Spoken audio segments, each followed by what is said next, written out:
everyone, it's Eric with His and Hers HHQ. This is Friday's video, and we are going to be focusing on the figures.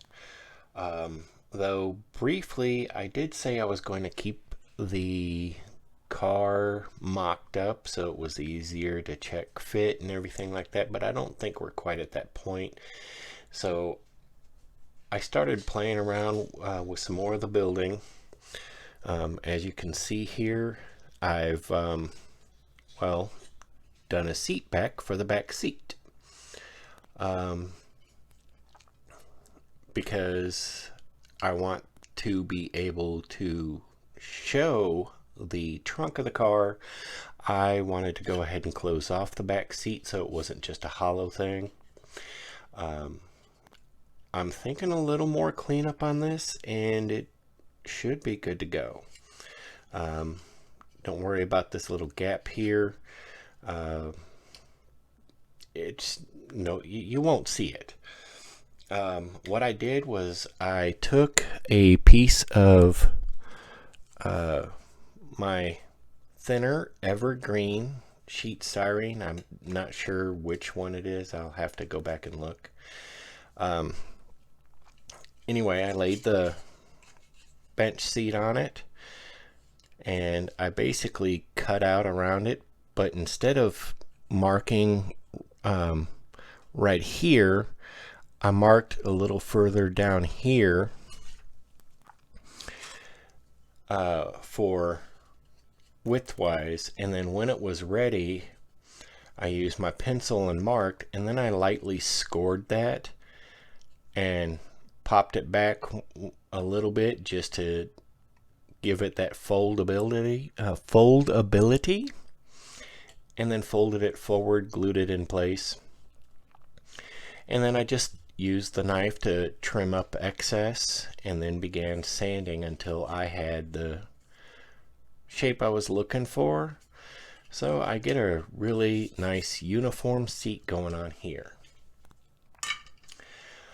All right, so here we go. The figures, I haven't dealt with his foot, but I've done some planning out in the mock-up. What I'm looking at doing is probably cutting off his leg at the knee and not just the foot. I mean, as you can, I don't know how well you can see that, but maybe you can see that a little better. Anyway, that foot just doesn't look right either. So that'll get cut off once I have the leg cut off at the knee.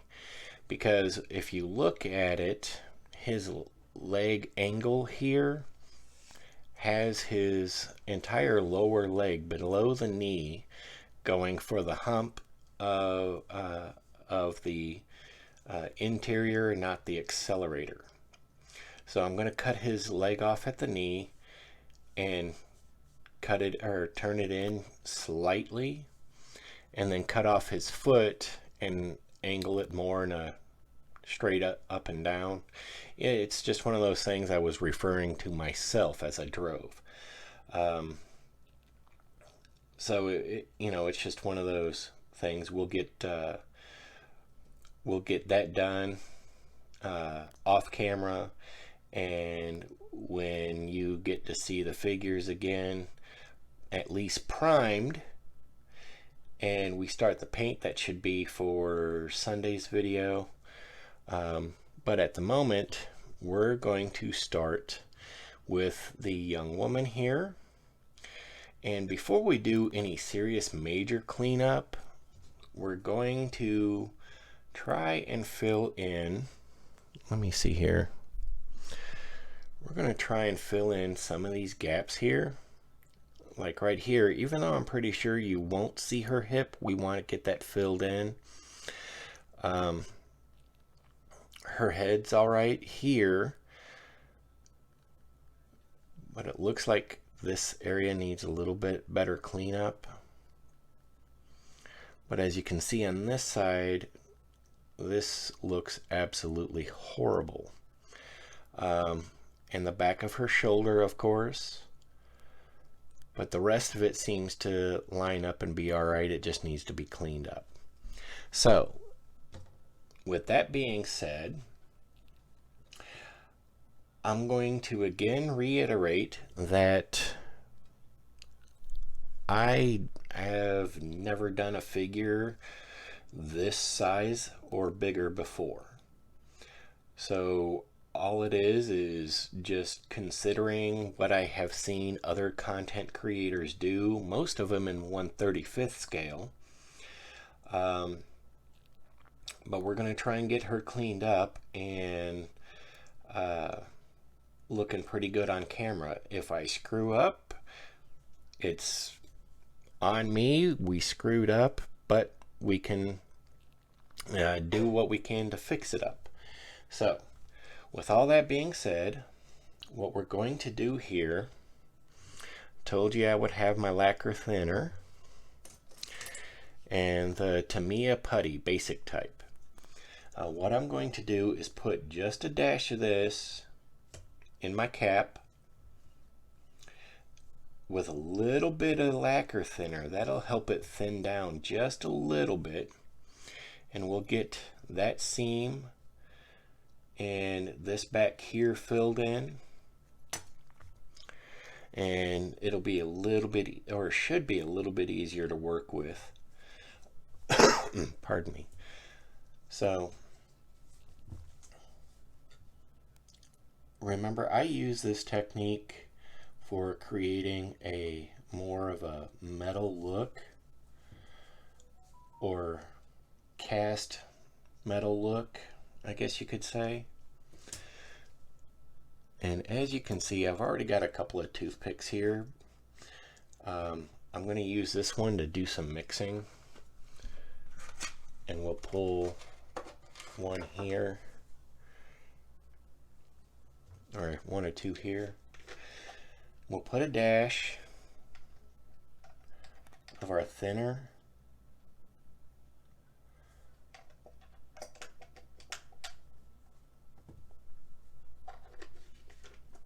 and mix it up. Now this should help keep the putty a little better here. We're creating kind of a paste, I guess you could say, instead of the putty itself. And we're going to try and be a little quick about this. I use my X-Acto blade to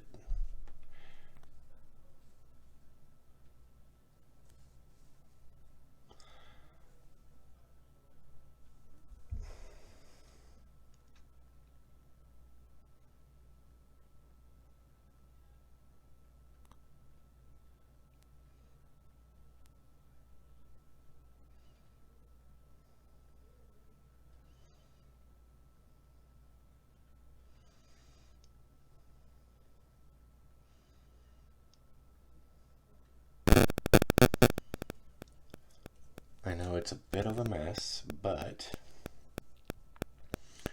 we should now be able to do this and be a lot less sanding.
tell you what, this is a really difficult task when you're trying to keep this on camera and look over the camera at the same time. There we go.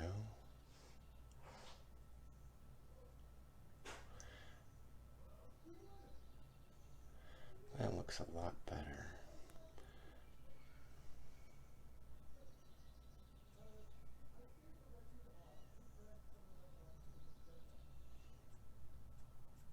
All right. Now we're going to give her a few minutes to cure and just set her down. And then we'll do some preliminary cleanup on Mr. Doe's little excesses here, which are obviously intense. We're trying to keep it with the blade and not break out the sanding sticks or anything just yet, because these seams are so intense. If we broke out the sanding sticks right away, we would probably butcher the mess out of the detail, and we don't want to do that. But as you can see, I mean, this is scraping, well, intensely.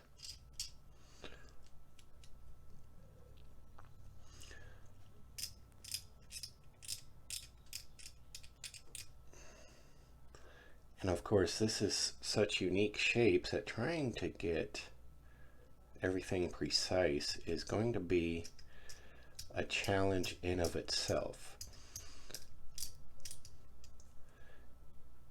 And if any of you are wondering why some of my builds might take longer than I know some content creators get, this is why. Because I sit here and I want to make sure certain things have a certain look to them.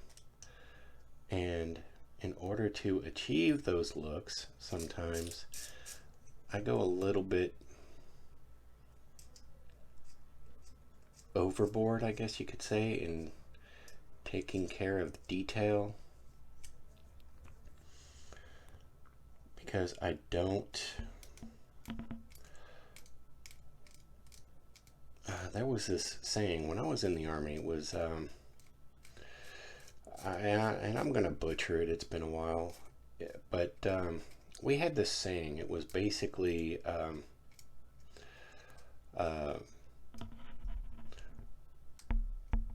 slow is steady, steady is good, good is fast, or something like that. I don't remember. I don't know. Maybe I saw another content creator, Motor T. Motor T should be the Marines, if I remember correctly. And if so, then, you know, brother veteran, maybe they had something similar. I don't know. Anyway, I would pick on Motor T, just, you know, because I was Army. But some civilians just don't get how we pick on each other. I mean, when I was in Iraq, I was with the company I was with was actually a part of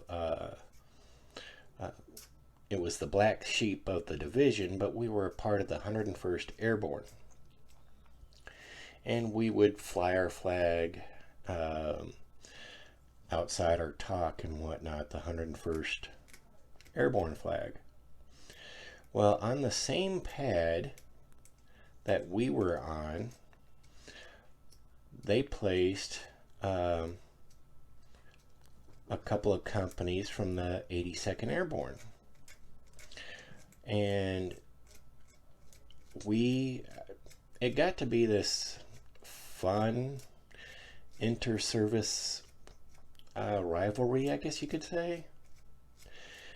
They stole our flag once, and then they placed a whole bunch of people on their flag flying the 82nd flag. So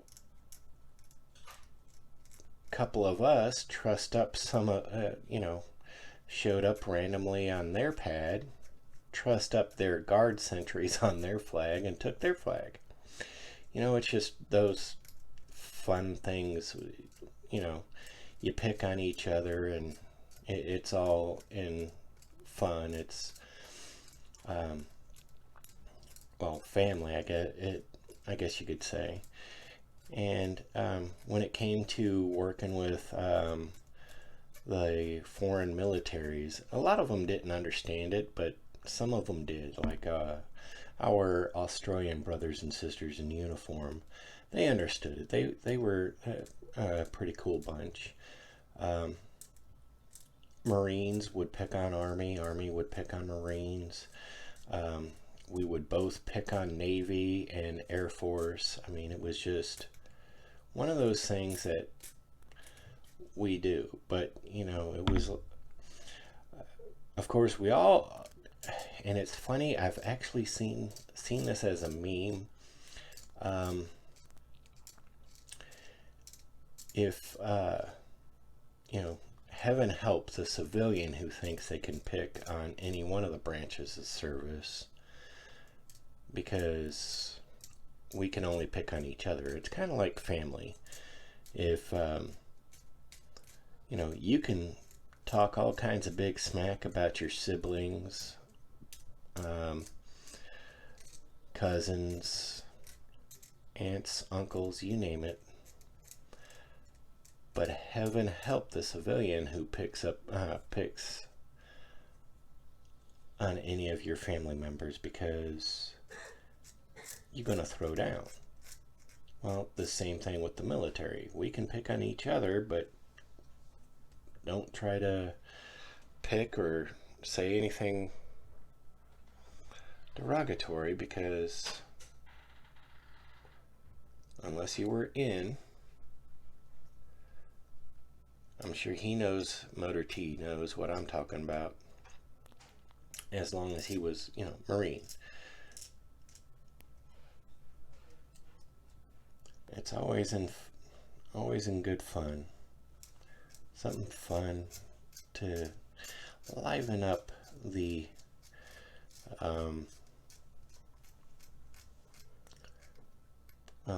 the boredom back in garrison here in the States, or liven up the seriousness of combat operations. It's just something you do. Anyway, I'm sitting here rambling while I'm sitting here picking, just to give you all something to, I don't know, you don't even have to listen to it. Anyway, how we doing over here? Okay, that's much better. I got this small piece of, it's 1200, I think, 1200 grit. And cleaning up her head's going to be not fun,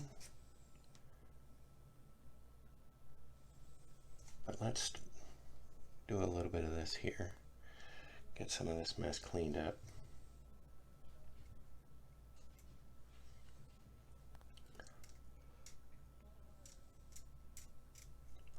The amazing thing is in some of these instances, what you're cleaning up, when you clean up along these seams, you can get just the exact look you're looking for without going all out and throwing in your putties or anything. You can actually create a seamless environment while cleaning these up, and then using your Tamiya Extra Thin to really soften the cleanup that you've done, I guess is what you could say. Like in this case here, let me dust her off. This is just an example. Come along and clean that up just a little bit, and it'll soften it and blend it better by doing this. And you'll actually create more of a seamless look, but it also helps highlight things. So anyway, that's what we're looking at.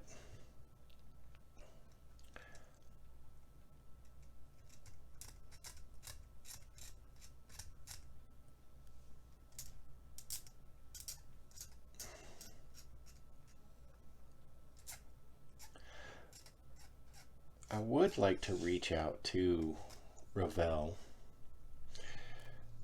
and I mean, you know, Revell's going to do what it's going to do. But I would like to see them re-release this kit, and I would buy several of them. If it was all new tool and they did a one-piece body and redesigned how the functioning hardtop convertible part works.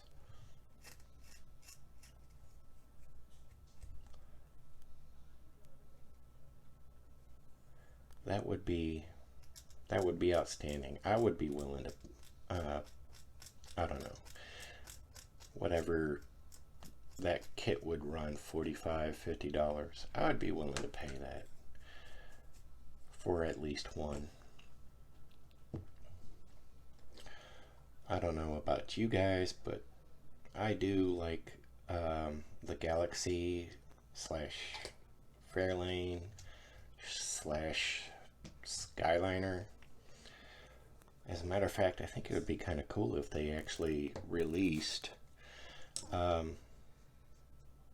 what is essentially all three versions of that. The Fairlane, where you could build the Fairlane as the base Fairlane, the Fairlane 300, or the Fairlane 500. And then they would have a kit that had, of course, the base model, which is the Fairlane. And then they had all the extra details that made it the Skyliner. And then one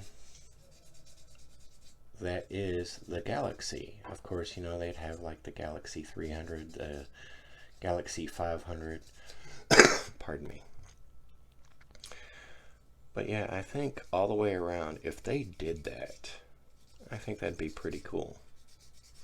I don't know if there would be enough people willing to purchase something like that to justify an expense like that, but I personally think that would be pretty cool.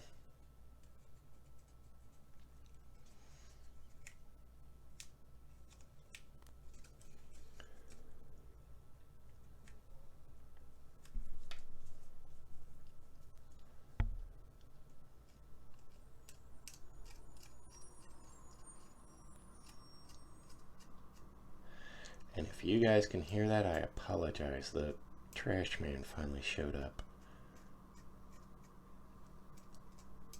They're usually here earlier. I don't know what took them so long.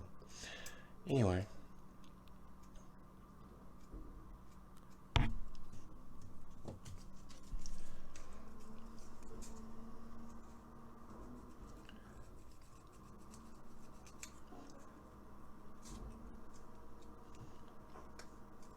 Okay, yeah, so we maintained the creases in her skirt where it should be.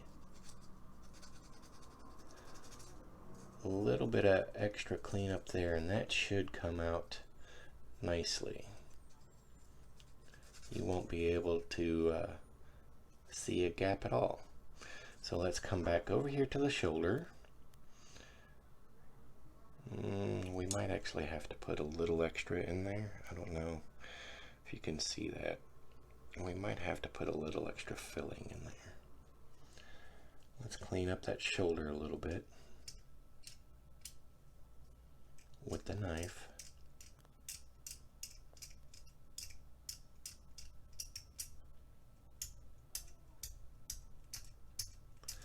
Soften that shoulder, because at the moment looks like she's wearing shoulder pads ready to tackle the next person that looks at her cross-eyed.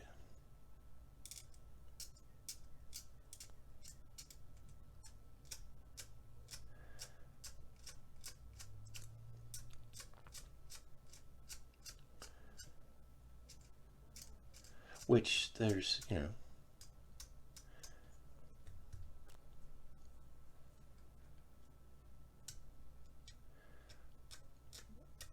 not exactly, I don't think that's exactly the look Revell was going for when they designed the figures for this kit.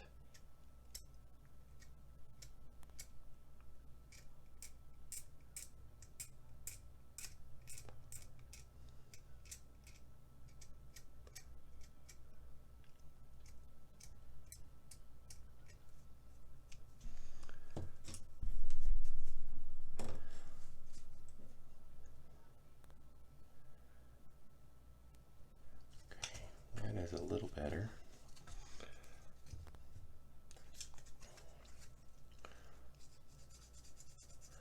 I know we got to get that neck and of course the head.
Okay, well, I think maybe just a little bit more.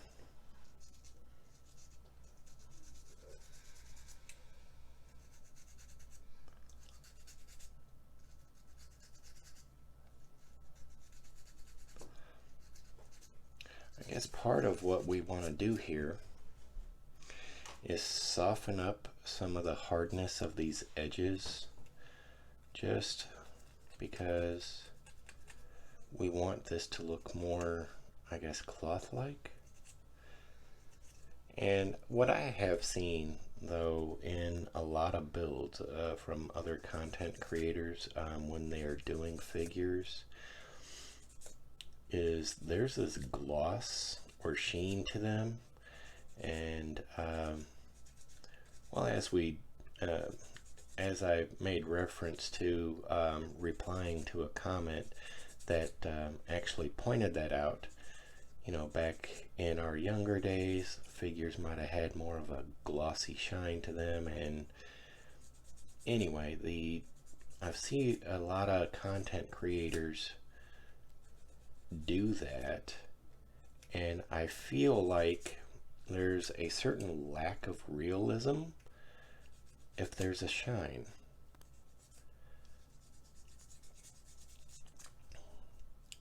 So when we get to the whole paint process, what I'm hoping to accomplish is not necessarily an extraordinarily flat look. I guess more of a matte, which has got a little bit more sheen to it than a flat does. Like an actual flat is one thing, matte is another.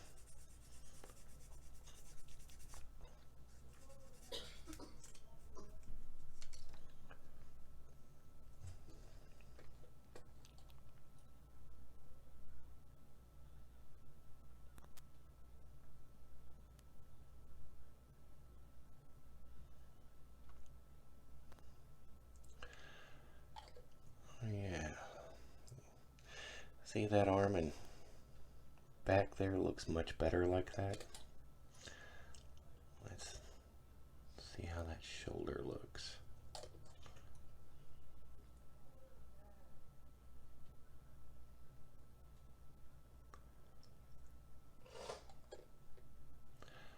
Much better.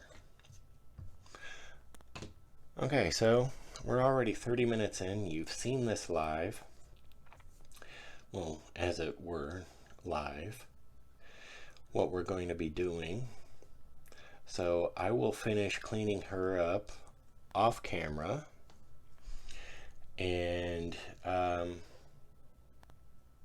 may record a brief snippet to show how I dealt with the leg and the foot for Sundays, but by the time Sundays comes along, the brief snippet would be just that, real brief, and then we'll start the video where both of them are completely cleaned up and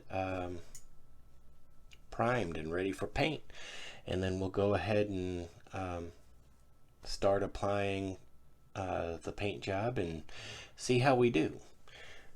And in the interim between working on these two, I will do more work on the car, little bits here and there. And we'll see where we go with this. Hopefully this wasn't too boring. I've talked to people and they're like, oh no, model building is just boring. Well, it